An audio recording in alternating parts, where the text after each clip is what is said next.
అందరికీ నమస్తే అండి. ఈరోజు వీడియో వచ్చేసి దొండకాయ ఉల్లికారం.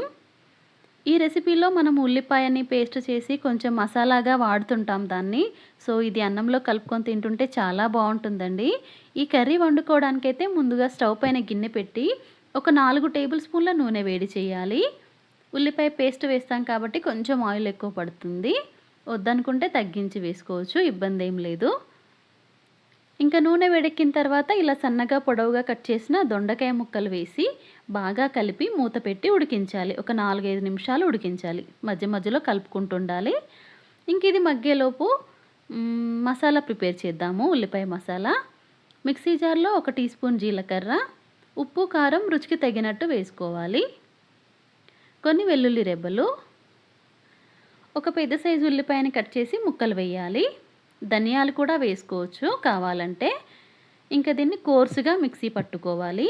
ధనియాలు అయితే మెత్తగా నలగవు, కొంచెం ముక్కలు ముక్కలుగా ఉంటాయి. అందుకే ధనియాలు వేయకుండా ధనియాల పొడి వేస్తున్నాను. పర్వాలేదు, ధనియాలు కొంచెం ముక్కలుగా ఉన్నా పర్వాలేదంటే అవి కూడా వేయొచ్చు మిక్సీ జార్లో.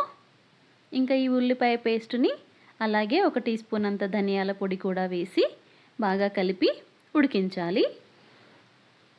ఉప్పు కారం ఏమైనా తగ్గితే ఇలా ఉడుకుతున్నప్పుడు మధ్యలో కొంచెం వేసి అడ్జస్ట్ చేసుకోవచ్చు.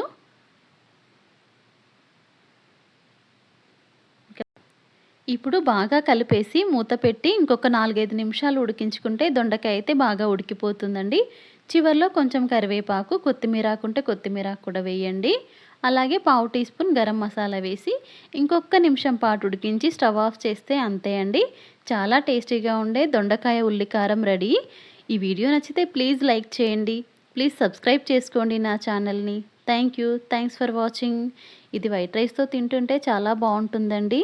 ఉల్లిపాయ మసాలాని అన్నంలో కలుపుకొని తింటుంటే. సో ఇది లంచ్ బాక్స్లోకైనా డిన్నర్లోకైనా దేనిలోకైనా చాలా టేస్టీగా ఉంటుంది. తప్పకుండా ట్రై చేయాల్సిన రెసిపీ అండి.